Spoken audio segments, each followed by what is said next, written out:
Jackie's Warrior on the inside and Reinvestment Risk on the outside. Jackie's Warrior still in front. Jackie's Warrior now gets clear. Jackie's Warrior in front by 3. Reinvestment Risk will be second. Jackie's Warrior to remain undefeated. She puts in a sparkling performance to win the Champagne, the mile, in 1 minute, 35 and 2/5 seconds. Welcome back to the Racing Rundown here on YouTube. I'm Eric DeCoster. In this edition, we will be previewing the Friday Breeders' Cup Future, the Breeders' Cup Juvenile, a mile and a 16th on the Keeneland Dirt Course, a full 14-horse field. It is a very deep race, certainly a very competitive race. There's simply two ways to put it. There are two trains of thought in this race. Either Jackie's Warrior is a lock or he's a very beatable favorite. You'll find out in this preview where I stand on that. We have a lot to dive into, 14 horses, like I said, and we will get started, of course, with the one, Camp Hope, one of two in here for Kenny McPeak. Camp Hope debuted at Churchill, was 10-1 when the gates broke, and when all was said and done, he was a 4-length winner. He's had a really nice stalking trip outside of horses. When he was asked, he responded really well for Brian Hernandez Jr., and he drew off. Obviously, much deeper waters. And also, big thing with that race is only going to be off a 2-week layoff, or actually just a couple days less than 2 weeks between that race and the Breeders' Cup. So that is a little concerning. But we do know that he is in good form, at least as of late. But very deep waters. Also posted a pretty light speed figure in the process. And he's just obviously going to have to find a lot. He's a gigantic wild card, and I think he's one that you can probably dismiss, as this is a very deep rendition of the Breeders' Cup Juvenile. The 2 is King Fury. King Fury is the other Kenny McPeak horse, so he actually drew the 2 inside posts, 2 for 3 lifetime. What's really impressive, he actually won on the same day as Camp Hope, October 25th, in the listed Street Sense Stakes at Churchill Downs. In the process, beat Superstock, who was 3rd in the Breeders' Futurity. The problem with King Fury is in the Breeders' Futurity, which he was also in, he was a very well beaten 8th and really had zero excuses. Now, I don't know if it's telling that he came back and turned the tables on Superstock in a very big way. That Breeders' Futurity kind of lacked really any early speed, and he was a horse coming from off the pace, but he also was very flat-footed throughout. So it's not like he idled most of the race. He got progressively worse as the race went on. And for that reason, I am a little concerned by it. Which race was the genuine race? Was it the Street Sense, or was it the Breeders' Futurity? I'm going to err on the side of caution. I'm going to go with the race that was a bit more, filled with more quality, the Breeders' Futurity, and where he ran them more poorly. And I'm going to, weigh that a little bit more than the Street Sense and say that he's probably a look against because he just hasn't been able to beat the elite horses of this caliber. At least that's what he showed in the Breeders' Futurity. The 3 is Reinvestment Risk. Reinvestment Risk, one of the better 2-year-olds we've seen in the country this year, has been up in New York, and he's been chasing Jackie's Warrior home in both the Hopeful and the Champagne. He ran really good races in both. The Hopeful probably better than the Champagne. But I also think this is a horse that needs 2 turns, and that's what he finally gets this time around. In addition, he's facing an absolute rocket in Jackie's Warrior, who we will touch on in a little bit, and we'll gather some opinions on Jackie's Warrior. I really liked his races. He was a little bit erratic in the Champagne. I hope that those issues can be ironed out. I don't know. I don't fully trust this horse, so I'm a little skeptical on him. Because it's not like he's ever ran a bad race, but he's been chasing home the best 2-year-old in the country to this point in his last 2 after a very nice maiden win by almost 8 lengths. So there's some question marks. 9-2, I feel like is a bit lower than you'd probably want on him, given the question marks. But I also think, you can make a case realistically either way for him, to like him or dislike him. For me, it's a mixed bag. He's not one I'm using, but he's not one I hate either. The 4 is Likeable. This is a colt coming in off a maiden win at Belmont on September the 19th, won by 8 lengths. It was a very impressive wire-to-wire score. Handled the race throughout. Took control from the get-go and wired them. He's really going to like getting out to 2 turns, being a son of Frosted out of a Medaglia d'Oro mare. He's already won going a mile, so that's really great. The problem is I really want to like this horse because he is very good. He's probably going to make noise on the Derby Trail next year, but at the same time, this is something I haven't touched on yet, but I'm going to introduce it now. The amount of speed in this race is going to be ridiculous. And when I say ridiculous, I mean a good half of the field likes to be on the lead in their races, and it is going to be absolute mayhem as a result. Likeable is in the really fortunate position that he drew the 4-hole and there's no speed inside of him, and everybody else outside of him is going to have to chase him. He's going to be able to establish position at the rail, but he's also going to be hounded from the get-go by a bunch of other horses in his stakes debut against Grade 1 company. For those reasons, I can't give him any chance because it's going to be a very, very tough task. The 5 is Essential Quality, 2 for 2 lifetime. He's your morning line second choice. To me, of the favorites, he is the most realistic winner. That Breeders' Futurity win was very nice. Obviously, it was a local win. He did it all very well within his own. That was off a nice maiden one as well over a pretty competitive group of colts on Derby weekend. So he's done everything right to this point, but he also kind of falls in the same category as Likeable and a bunch of other horses I'm going to talk about in this race. He was on the lead in that Breeders' Futurity, first and second the entire way, and then took off. And what I did say earlier when I mentioned King Fury, the pace in that Breeders' Futurity was very, very slow, very beneficial to those on the front end, which is why Essential Quality ran such a good race and why Superstock, who I touched on earlier, not in this race, but I mentioned, he was able to run a good race at a bit of a price because of that slow pace. That's not going to be the case this time around. I give Essential Quality a chance if Luis Saez decides to take back behind that front group and sit at the rail behind the early speed in that second flight. But I obviously can't make that assumption and go all in on him as a result. So I'm very skeptical of him as a result. But as I said, I think I'm the most confident in him of the top three in this race. Reinvestment Risk, Essential Quality, obviously, and Jackie's Warrior. And that does say a lot considering I'm very skeptical on him at the same time. The 6 is Keep Me in Mind. He is a maiden, the only maiden in this field actually, but he also ran a very good second from off the pace in the Breeders' Futurity in his last start. And what did I just say with the Breeders' Futurity? It was a very slow pace. It should not have benefited him at all. It didn't, and he still closed to run second. Loudman, his sire's on fire. They've proven that with time and distance, they can do a lot of damage. I would not be surprised to see this guy run a big race at a big price. Debuted, he ran a huge race on debut. Kind of the same scenario. The pace wasn't super great. He finished well, but at the end of the day, he couldn't beat the winner. And then obviously the Essential Quality race, the Breeders' Futurity, ran a very good second on a horse who took advantage of a very slow pace. Love that Jose Ortiz is getting aboard. As long as he takes back, I could see him 100% being a horse that comes running late. He's one that I definitely considered in my final grouping of horses, which I'll obviously reveal at the end of this preview. The 7 is Jackie's Warrior. He's your morning line favorite, and I've held it in this entire time, and I don't want to go too hard on him because he is the best 2-year-old in the country. I am 100% willing to admit that. I feel like even if he loses this race, I feel like he 100% deserves to be called champion 2-year-old based on what he's done at this summer at Saratoga and Belmont with his big graded stakes wins. That being said, I don't give him any chance in this race, and this is one I'm 100% willing to eat my words on. I'm 100% willing to admit I'm wrong because I do think he's the best 2-year-old in the country. But when you factor in that he's never gone 2 turns, he has a sprinter to miler pedigree, and he is going to be a part of a suicidal pace duel. That just it crosses him completely off my list of horses I give a chance to win this race. He is going to need to put on a freakish performance, and maybe he is that good. He truly could be, and we'll find out on Friday if he is or not. But I'm going to have to see it to believe it. I'm not going to make my pick on a horse who has that many things going against him in my mind. I understand why people like him because he is the best 2-year-old in the country. But there are so many factors against him that I cannot pick him. And plus, if he's 7-5 and I have little confidence into him, that's even further reason for me to not go with him. So, like I said, I think in my eyes, he is the best 2-year-old in the country, but he's not the best 2-year-old in this group to win the Breeders' Cup Juvenile.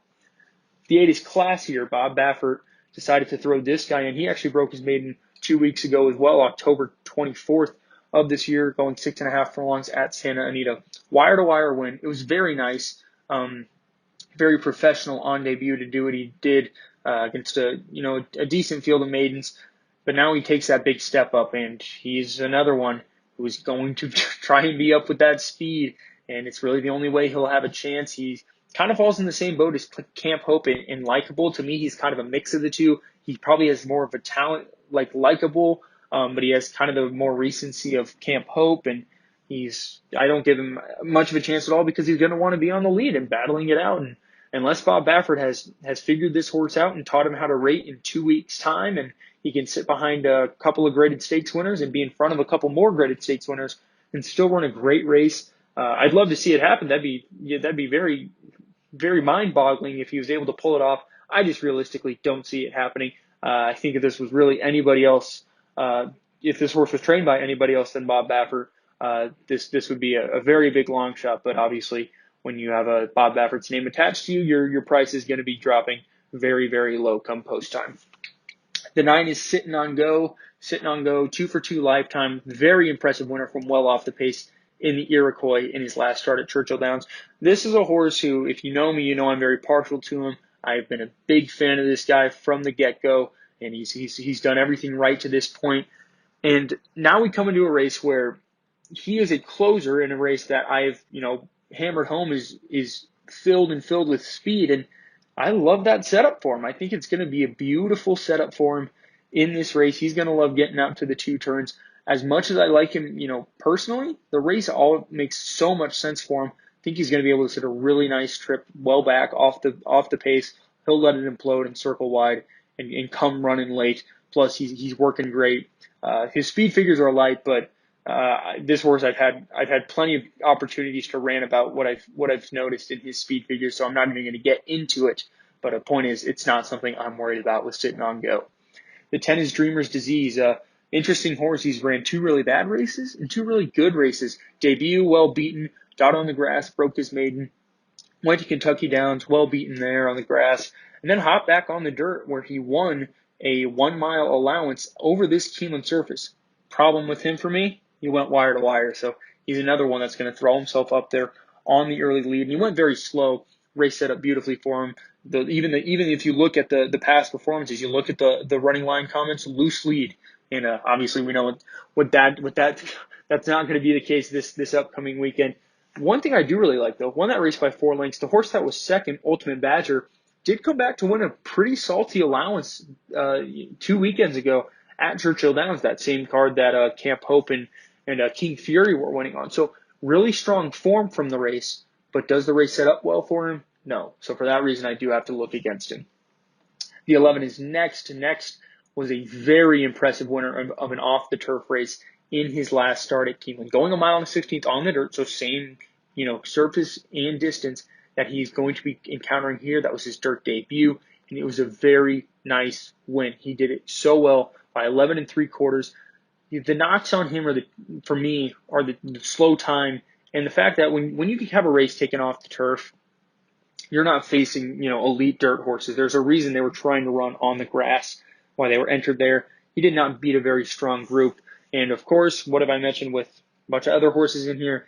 The pace. He did not go very quick either. Very moderate, 47-2 for the half mile, 112 for 3/4. That's very, beneficial to the front runner in any situation. And for that reason, I really liked this horse before the amount of speed got infused into this race because he made a lot of sense in that scenario because that last win was so impressive, but visually. But at the end of the day, I can't trust him, and that outside post also does him no favors. The same can be said for the 12, Hot Rod Charlie for Doug O'Neill. We know Doug O'Neill's tendencies to run his long shots in big races. For what it's worth, Hot Rod Charlie was very impressive when he broke his maiden in his last start at Santa Anita. It was his first time going 2 turns on the dirt, battled on the lead early on. They still went very slow, so don't get it twisted. He's not one that's going to be able to overcome a speed duel either, but he's still a nice horse. The runner-up Parnelli in that race actually came back to lose by just a neck to a grade 1 place horse named Spielberg for Bob Baffert this past weekend at Del Mar, so he beat a really nice horse in his last start. You go to the races he lost to before that. He lost to 2 graded stakes winners and a horse that is a nose away from being a stakes winner himself. So really good form he's been keeping. Ran really good when he got out to the mile on the dirt, beat a good horse. Problem is he's going to be throwing himself into that speed duel. And I, of course, I've already given my case. I don't trust anyone with speed in this spot. The 13 is Rombauer. Rombauer is the only horse exiting the Grade 1 American Pharoah out at Santa Anita running in this race. He ran a really good second from well off the pace to behind Get Her Number, who encountered an injury. He's not running here. Before that, he'd been running on the grass. It's obvious that they were trying to get him around 2 turns more than whatever surface he was running on. So broke his maiden on the grass, very professional effort. Then was 6th in the Del Mar Juvenile Turf, but was only beaten 2 lengths. It was a good effort. He was just wide throughout. He was coming late. He got that extra 16th. He got the dirt. Ran really good in the American Pharoah. I do think he has a chance to run big here because he's going to be coming from off the pace, and because that last run was sneaky good. I still think he was the best horse in that race, and I really do like him coming into the Juvenile, especially if he can stay around that 15-1.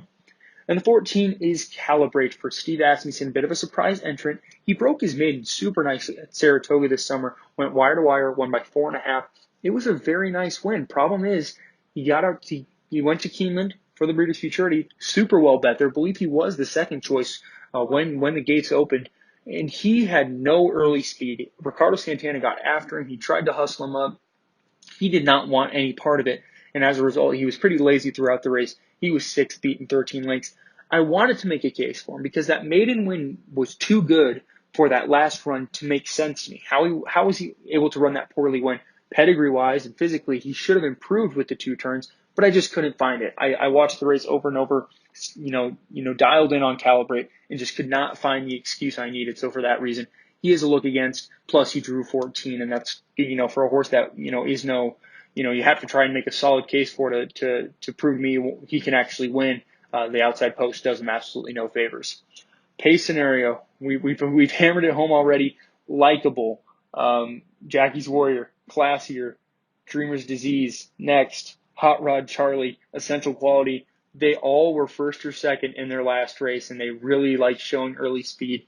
It is going to be a meltdown. I am confident in that. They are not going to be kind to each other. The pace is going to be fast, especially because you have Jackie's Warrior, who has that sprinter speed. If anyone wants to go with him, they are just going to be prisoners to his speed, and I don't think he's going to be able to carry that speed with the pressure 2 turns, which is why I'm against him. After that, of course, we do have our horses that are coming from off the pace that I do give some sort of chances. Camp Hope will be coming from off the pace. I think Reinvestment Risk will be taking back, probably sit in that second flight well off that quick early pace with the likes of Calibrate. And then you go back to your more like deeper closers, not your deep closers, but your closers to your deep closers. Probably the likes of King Fury, Keep Me in Mind, are going to be sitting 11th and 12th, and Rombauer and Sitting on Go are going to be your last 2 in the race. Pretty confident on that. And actually, those are my top 2, and that's regardless of the fact I'm fully anticipating that pace meltdown. I've been keying in on these horses since their prep. Sitting on Go is a horse I've even gone as far as to say I love him for the Derby next year, which pretty outrageous, but I have that much faith in him. And Rombauer was a horse immediately after the American Pharoah. I said he's got the ability to run a gigantic race in the Juvenile. So for me, it is 9-13. Sitting on Go and Rombauer. I think they're going to close very well. They're going to work out great trips. They got expert riders on them in Corey Lannery and Javier Castellano, who both ride Keeneland very well. And I just believe they're going to be able to mow them all down after that pace meltdown on top. If I'm throwing in a third, it would be Reinvestment Risk. Loved his races to this point. Think he'll be really good getting out to 2 turns. At the end of the day, just hopefully I was able to help you find something with this race. Obviously, you have your heavy favorite, Jackie's Warrior. Everybody's dialing it in on him, it seems like. But I do think he's really beatable. I hope I made that case for you. And as a result, he's going to get hammered at the windows. There's value everywhere else to be found. And I really hope that I was able to help you find that value, whether it be my pick Sitting on Go and over Rombauer or any other long shot in this group you think might have a chance. So I hope I was able to help you, and we'll see you next time for some more Breeders' Cup coverage here on the Racing Rundown. They're into the stretch, and the ride of a lifetime is joined on the outside by Midnight Bourbon, but Sitting on Go is rolling on the far outside by the 8th pole. Midnight Bourbon and Sitting on Go. And Sitting on Go has come from the back of the pack to take the lead. Sitting on Go, pulling away. Sitting on Go wins the Iroquois and is on to the Breeders' Cup. And then it was Midnight Bourbon second.